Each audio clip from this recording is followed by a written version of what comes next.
Why do we celebrate Republic Day of India on 26th of January? Today, let's try to understand more about Republic Day. Hey everyone, welcome back to the second important topic by the Chronicles of Current Affairs. But before jumping what is Republic Day and how it is celebrated, let's try to understand a brief journey of India in achieving the status of republic. For this, we need to go back to the British Raj. British enacted many laws and regulations to control the affairs in India. In most cases, these laws and regulations were meant to oppress Indians rather than providing privileges and rights. But Indians led by Congress party and leadership of Mahatma Gandhi had been asking for more reforms which would empower people of India. One such act was passed in 1919, which came to be known as Montagu-Chelmsford Act. Government of India Act 1919. Indians had increasingly been demanding a greater role in the government of our country since the late 19th century. The Indian contribution to the British during the First World War meant that even the more conservative elements in the British political establishment felt the necessity of constitutional change, resulting in the Government of India Act 1919. Some of the provisions of the Act were: the Act had a separate preamble which declared that the objective of the British government was the gradual introduction of the responsible government in India. Diarchy was introduced at the provincial level. Diarchy means a dual set of government. One is accountable and the other one is not accountable. Subjects of the provincial government were divided into two groups. One group was reserved and the other group was transferred. The reserved subjects, like law and order, irrigation, finance, and land revenue, were controlled by the British government of the province. The transferred subjects, such as education, health, public work, etc., were given to the Indian ministries of province. Bills passed by the legislature must be approved by the viceroy, but the viceroy could, however, enact a bill without the assent of the legislature. This act made the central legislature bicameral. The lower house was the Legislative Assembly with 145 members serving 3-year terms. The upper house was the Council of States with 60 members serving 5-year terms. The act provided for the establishment of a public service commission in India for the first time. The franchise or the right of voting was granted to the limited number of only those who paid a certain minimum tax to the government. Those people who had property, taxable income, and paid land revenue of rupees 3,000 were entitled to vote. The seats were distributed among the province not upon the basis of the population but upon the basis of their importance in the eyes of the government, on the basis of communities, and the property was one of the main bases to determine a franchisee. The Indian National Congress rejected the act. However, some leaders such as Annie Besant, G.S. Kapurde, Bipin Chandra Pal, Surendranath Banerjee, and Tej Bahadur Sapru accepted the act and were ready to cooperate with the government. They left the Congress. Surendranath Banerjee and Tej Bahadur Sapru formed Indian Liberal Federation and were normally referred as liberals. Madan Mohan Malaviya supported the reforms and Muhammad Ali Jinnah resigned from the Indian National Congress. Let's talk about Simon Commission. It was Government of India Act 1919 that announced that in the 10 years from 1919 a royal commission will be set up to report on the working of the act. Hence, Simon Commission was set up, but it was boycotted by most of the Indians. Indians were outraged at their exclusion from the commission. The Congress Party and Muslim League decided to boycott the commission at their session in Madras in 1927. When the commission landed in February 1928, there were mass protests, hartal, and black felt demonstrations all over the country. People were chanting slogans: Simon, go back. In Lahore, Lala Lajpat Rai, who was leading the demonstration against the Simon Commission, was brutally lathi charged. He died later that year due to injuries sustained then.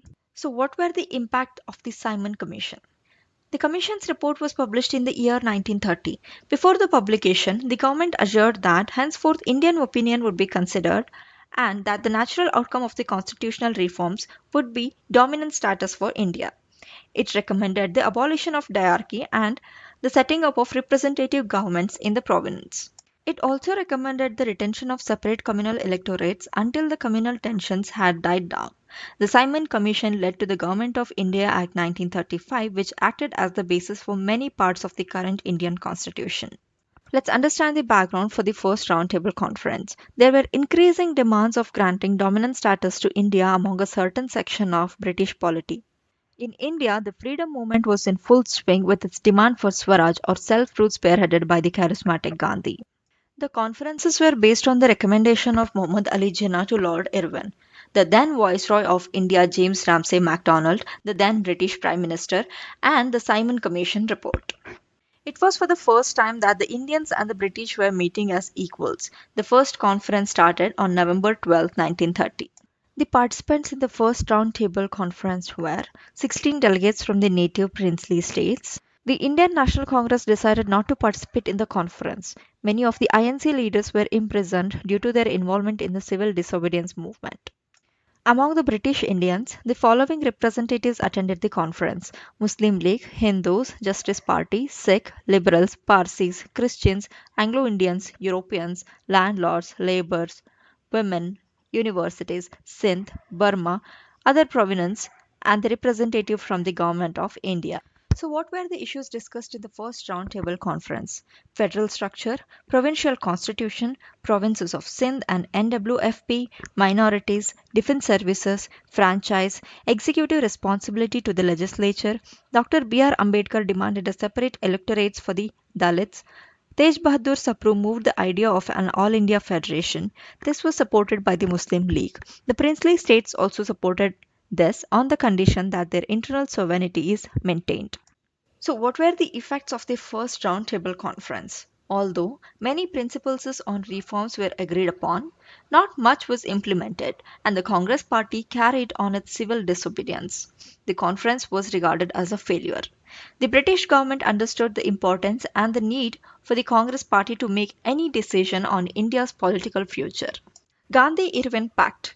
The Gandhi-Irwin Pact was a political agreement signed by Mahatma Gandhi and Lord Irwin, the Viceroy of India, on 5th March 1931 before the Second Roundtable Conference in London. Before this, Irwin, the Viceroy, had announced in October 1929 a vague offer of dominant status for India in an unspecified future and a roundtable conference to discuss a future constitution.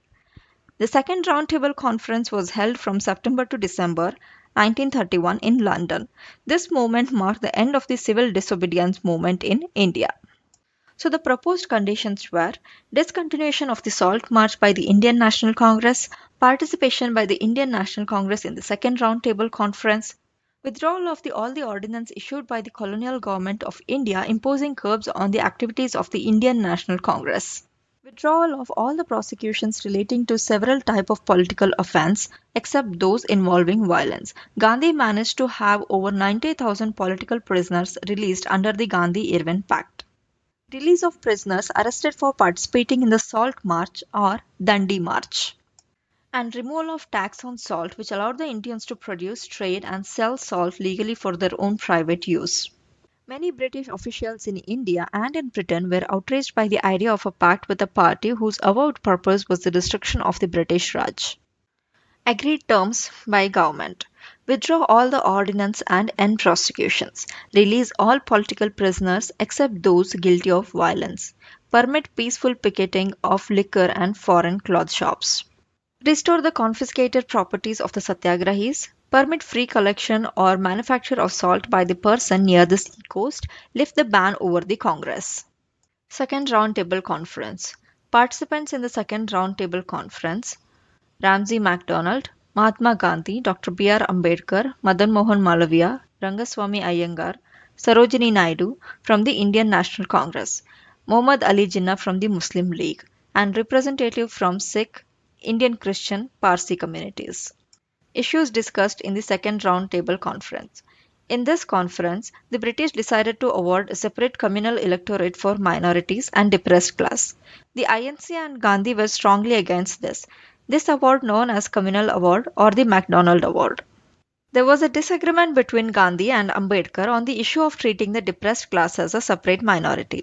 Gandhi was against treating the depressed classes as a separate entity outside the Hinduism.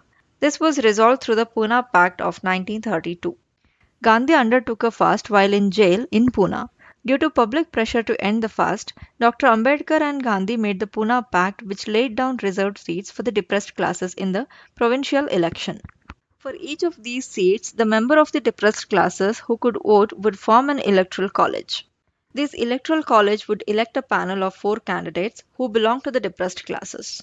Then, these 4 candidates would stand in the election for the assembly, where the general electorate, along with the depressed class voters, would vote. The members of the depressed classes hence got double vote since they could vote under general electorate also. This system would continue for 10 years unless a mutual agreement is there to terminate it earlier. Third round table conference was also deemed failure because no major political participation except for Ambedkar. Even British Labour Party didn't participate.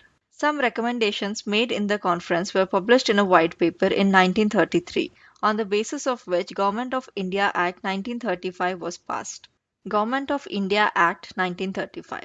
There was a growing demand for constitutional reforms in India by Indian leaders. India's support to British in the First World War also aided in British acknowledgement of the need for inclusion of more Indians in the administration of their own country. The act was based on Simon Commission report and the recommendations of the Round Table conferences. Provisions of the act goes as follows. This act divided the powers between the center and the provinces. There were 3 lists which gave the subjects under the each government: federal list, provincial list, and concurrent list. The viceroy was vested with the residual powers. Diarchy was abolished at the provincial levels, but the act introduced diarchy at the center. A bicameral legislature would be established at the federal level and in some provinces like Bengal, Madras, Mumbai, Bihar, Assam, and United Provinces. A federal court was established at Delhi for the resolution of disputes between provinces and also between the center and the provinces. A Reserve Bank of India was established. This act introduced direct elections in India for the first time. The franchise was expanded to 14% of the population from 3%. Separate electorates were provided for Muslims, Sikhs, and others, but not to depressed classes. It was also a way to keep people divided. As a part of reorganization, Sindh was carved out of Bombay Presidency, Bihar and Orissa were split, Burma was severed off from India, Aden was also separated from India and made into a crown colony. Provincial elections were held in British India in the winter of 1936 to 1937 as mandated by the Government of India Act 1935. The final results of the elections were declared in February 1937. The Indian National Congress emerged in power in 7 of the provinces: Bombay, Madras, the Central Provinces, the United Provinces, the Northwest Frontier Provinces, Bihar, and Orissa. But, except in Punjab and Sindh, Congress formed the government. The All India Muslim League failed to form the government in any province. The 1937 elections demonstrated that neither the Muslim League nor the Congress represented Muslims. On 3rd September 1939, Viceroy of India, Lord Linlithgow, declared India to be at war with Germany alongside Britain. The Congress objected strongly to the declaration of war without prior consultation with Indians. The Congress Working Committee suggested that it would cooperate if a central national government were formed and a committee were made to India's independence after the war. The Muslim League promised its support to the British, with Jinnah calling on Muslims to help the empire by honorable cooperation at the central and difficult juncture, while asking the Viceroy for increased protection for Muslims. The government did not come up with any satisfactory response. Viceroy could only offer to form a consultative committee for advisory functions. On 22nd October 1939, all Congress ministries were called upon to tender their resignations. Both Viceroy and Muhammad Ali Jinnah were pleased with the resignations. On 2nd December 1939, Jinnah put out an appeal calling for Indian Muslims to celebrate 22nd December 1939 as a day of deliverance from Congress. In 1940, at Lahore sessions of Muslim League, they passed the Pakistan Resolution. Congress launches an individual satyagraha movement. In 1941, Subhash Chandra Bose escaped from India to Germany. In 1942, Quit India resolution was passed by the Bombay session of the AICC, which led to the start of a historical civil disobedience movement across India. Indian National Army was an armed force formed by Mohan Singh in Southeast Asia during the World War II. In 1943, Karachi session of the Muslim League adopts the slogan of divide and quit. The Japanese attacked the port of Kolkata. On 19 September 1945, following negotiations between Indian leaders and the members of the 1946 cabinet mission to India, the Viceroy Lord Wavell announced that the election to provincial and central legislature would be held in December 1945 to January 1946. It was also announced that a constitution making body would be convened after these elections. These elections were important as the provincial assemblies thus formed were to then elect a new constituent assembly which would begin formulating a constitution for an independent India. The dominant issue of the election campaign became the issue of Pakistan.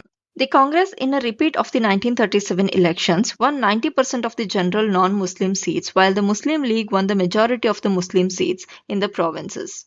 Nevertheless, the All India Muslim League verified its claim to be the sole representative of the Muslim India. The elections led the path to Pakistan. Muslim League captured all the Muslim constituencies in the Central Assembly as well as most of the Muslim constituencies in the provincial legislatures. The official demand for Constituent Assembly was raised at Lucknow in April 1936 and Government of India Act 1935 was rejected as it imposed was against the will of the Indians.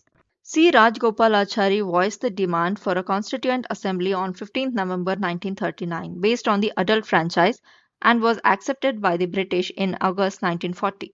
Under the Cabinet Mission Plan of 1946, elections were held for the first time for Constituent Assembly. The members of the Constituent Assembly were elected by the Provincial Assembly members. The total membership of the Constituent Assembly was 389, of which 292 were representative of the provinces, 93 represented the princely states, and 4 were from the Chief Commissioner provinces of Delhi, Ajmer Merwara, Coorg, and British Baluchistan. The elections for the 292 seats assigned to the British Indian provinces were completed by August 1946. Congress won 208 seats and the Muslim League 73. After this election, the Muslim League refused to cooperate with the Congress and the political situation deteriorated. Hindu-Muslim riots began and the Muslim League demanded a separate constituent assembly for Muslims in India. 13 December 1946, an objective resolution was presented by Jawaharlal Nehru laying down the underlying principles of the Constitution, which later became the preamble of the Constitution. 22nd July 1947, national flag adopted. On 3rd June 1947, Lord Mountbatten, the last British Governor-General of India, announced his intention to scrap the Cabinet Mission Plan. This culminated in Indian Independence Act 1947 and the separate nations of India and Pakistan. The Indian Independence Act was passed on 18th July 1947 and led to independence on 15th August 1947. So before continuing with the subject of Constituent Assembly, let's look into the details of Indian Independence Act of 1947. The Act's most important provisions were division of British India into two new dominions, the Dominion of India and the Dominion of Pakistan, with effect from 15th August 1947. Partition of the province of Bengal and Punjab between the two new countries. Task of drawing the partition map was given to a representative, Cyril Redcliffe. He had never visited India before and was not aware of cultural and social issues of India. Yet he was given only 5 weeks to complete the partition of India line. The line drawn by him came to be known as Redcliffe Line. At the time of independence, India comprised British India and 565 princely states. The princely states covered about 2/5 of the geographic territory. While the Indian Independence Act ceded control of British India to the Indian government, rulers of the princely states were given the option to decide whether they wanted to accede to India or Pakistan or neither. In these circumstances, Sardar Patel took up the monumental challenge of the accession of the princely states and integrating them into the Union of India. He also introduced the concept of privy purses, a payment to be made to royal families for their agreement to merge with India.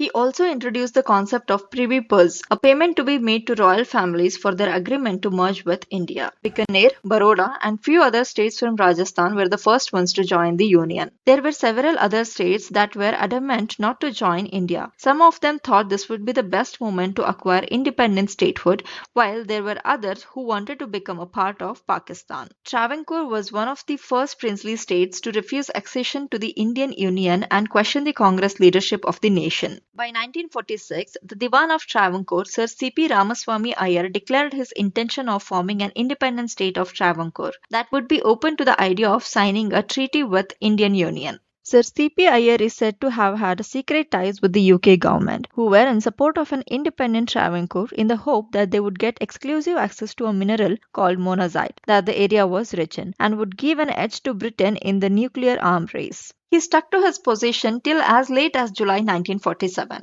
He changed his mind soon after he survived an assassination attempt by a member of the Kerala Socialist Party. On July 30th, 1947, Travancore joined India. The Rajput princely state, despite having a Hindu king and a large Hindu population, strangely had a tilt towards Pakistan. Young and inexperienced Jodhpur prince Hanwant Singh reckoned that he may get a better deal from Pakistan.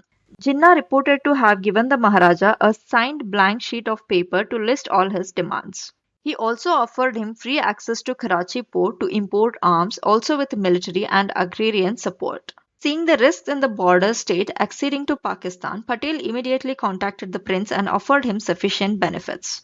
Geographically, Jodhpur was suited for joining Pakistan, but Jagirdars and other leaders in the state were opposed to this idea, and hence the Maharaja hesitated and took his time to decide on the Jinnah's offer. When V.P. Menon met him to discuss the question of acceding to India, the Maharaja pulled out his pistol in the heat of the negotiations.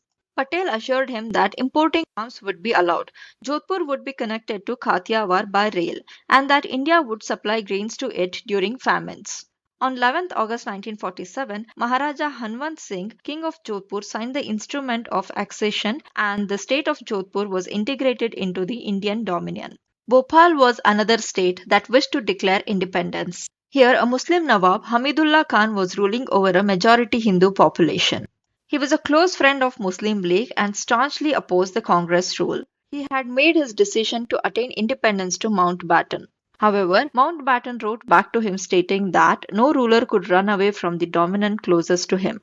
By July 1947, the prince became aware of the large number of princes who had acceded to India and decided to join India. Hyderabad was the largest and richest of all the princely states, covered a large portion of the Deccan Plateau. Nizam Mir Usman Ali was presiding over a largely Hindu population in the princely state. Very clear on his demand for an independent state and blatantly refused to join the Indian Dominion. He drew support from Jinnah and the tussle over Hyderabad grew stronger over time. Both requests and threats from the Patel and the other mediators failed to change the mind of the Nizam, who kept expanding his army by importing arms from Europe. Things took turn for the worse when armed fanatics called Razakars unleashed violence targeted at Hyderabad's Hindu residents. The Congress government decided to make a more decisive turn after the Lord Mountbatten resignation in June 1948. On September 13, 1948, Indian troops were sent to Hyderabad under Operation Polo. In an armed encounter that lasted for about 4 days, the Indian army gained full control of the state and Hyderabad became the integral part of India. Later, in an attempt to reward the Nizam for his submission, he was made the governor of the state of the Hyderabad. Junagadh, the princely state situated on the western end of Gujarat, also did not accede to the Indian Union by August 15, 1947. It was the most important among the group of Kathiawar states and contained a large Hindu population ruled by the Nawab Muhammad Mahabad Khanji III. On September 15, 1947, Nawab Mahabad Khanji chose to accede to Pakistan, ignoring Mountbatten's veto, arguing that Junagadh adjoined Pakistan by sea. The rulers of two states that were under Junagadh, Mangrol and Babriawad, reacted by declaring their independence from Junagadh and acceding to India. In response, the Nawab of Junagadh military occupied the two states. Rulers of the other neighboring states reacted angrily, sending troops to the Junagadh frontier and appealed to the government of India for assistance. India believed that if Junagadh was permitted to accede to Pakistan, communal tension already simmering in Gujarat would worsen and refused to accept the Nawab's choice of accession. The government pointed out that the state was 80% Hindu and called for plebiscite to decide the question of accession. India cut off supplies of fuel and coal to Junagadh, severed air and postal links, sent troops to the frontier and occupied Mangrol and Babriawad that had acceded to India. Pakistan agreed to discuss a plebiscite subject to the withdrawal of Indian troops and condition which India rejected. On 26 October, the Nawab and his family fled to Pakistan following clashes with Indian troops. Before leaving, the Nawab had emptied the state treasury of its cash and securities. The Diwan of Junagadh, Sir Shah Nawaz Bhutto, the father of the more famous Zulfikar Ali Bhutto, decided to invite the government of India to intervene. The government of India accepted the invitation of Diwan to intervene. A plebiscite was conducted in February 1948, which went almost unanimously in favor of accession to India. Kashmir was a princely state with a Hindu king ruling over a predominant Muslim population, which had remained reluctant to join either of the two dominants. The case of this strategically located kingdom was not just a very different but also one of the toughest as it had important international boundaries. The ruler of Kashmir, Maharaja Hari Singh, had offered a proposal of standstill agreement to both India and Pakistan, pending a final decision on the state's accession. Despite being in agreement of standstill, Pakistan invaded the Kashmir from north with an army of soldiers and tribesmen carrying weapons. In the early hours of 24th October 1947, thousands of tribal Pathans swept into Kashmir. The Maharaja of Jammu and Kashmir appealed to India for help. On 26 October 1947, Maharaja Hari Singh fled from Srinagar and arrived in Jammu, where he signed an instrument of accession of Jammu and Kashmir state. According to the terms of the document, the Indian jurisdiction would extend to external affairs, communication, and defense. After the document was signed, Indian troops were airlifted into the state and fought alongside the Kashmiris. In 1952, the Delhi Agreement was signed between Prime Minister of India and Jammu and Kashmir, giving special position to the state under the Indian constitutional framework. On 6 February 1954, the Jammu and Kashmir Constituent Assembly ratified the accession of the state to the Union of India. The President subsequently issued the Constitution Order under Article 370 of the Constitution, extending the Union Constitution to the state with some exceptions and modifications. On 5th of August 2019, Article 370 was abolished by BJP government led by Shri Narendra Modi. The Constituent Assembly met for the first time on 9th December 1946 and then reassembling on 14th August 1947 as a sovereign body and successor to the British Parliament's authority in India. As a result of partition under the Mountbatten Plan, a separate Constituent Assembly of Pakistan was established on 3rd June 1947. The representatives of the areas incorporated into Pakistan ceased to be members of the Constituent Assembly of India. The membership of the Constituent Assembly was 299 after the reorganization, and it met on 31st December 1947. The constitution was drafted by 299 delegates from different castes, region, religion, gender, etc. These delegates sat over 114 days, spread over 2 years, 11 months, and 18 days to be precise, and discussed what the constitution should contain and what laws should be included. The drafting committee of the constitution was chaired by B.R. Ambedkar. On 29th August 1947, drafting committee appointed with Dr. B.R. Ambedkar as the chairman. The other 6 members of the committee were K.M. Munshi, Mohammad Sadullah, Alladi Krishnaswamy Iyer, Gopalaswamy Iyengar, N. Madhavrao, T.T. Krishnamachari. On 16th July 1948, along with Haridra Kumar Mukherjee, V.T. Krishnamachari was also elected as a second vice president of the Constituent Assembly. On 26 November 1949, Constitution of India passed and adopted by the Assembly. On 24th January 1950, last meeting of Constituent Assembly, the Constitution of India with 395 articles, 8 schedules, 22 parts was signed and accepted by all. On 26 January 1950, the Constitution of India came into force after 2 years, 11 months and 18 days at a total expenditure of Rs 6.4 million to finish. 26 January was chosen as the date for Republic Day, as it was on that day in 1930 when the Declaration of Indian Independence was proclaimed by the Indian National Congress. The Indian Constitution is the world's longest for a sovereign nation. Constitution makers refer to the Constitution of other countries and incorporated some of the good features from them. If I have to refer some examples, from United Kingdom, we have adopted parliamentary government, nominal head of the state, post of prime minister, more powerful lower house, concept of single citizenship, bicameral legislature and cabinet system. From USA, we have adopted Bill of Rights or Fundamental Rights, written constitution, preamble to the constitution and judicial review. From Ireland, we have adopted Directive Principles of State Policy and Method of Election of the President. From France, we have adopted Notion of Liberty, equality, and fraternity in the preamble. And from Russian Federation, we have adopted fundamental duties. At its enactment, it had 395 articles in 22 parts and 8 schedules. At about 1,45,000 words, it is the second longest active constitution after the Constitution of Alabama in the world. The amended constitution has a preamble and 470 articles, which are grouped into 25 parts, with 12 schedules and 5 appendices. It has been amended 105 times. The latest amendment became effective on 15th August 2021. Please comment if you want me to make a separate video on deep dive into Constitution of India. Thank you.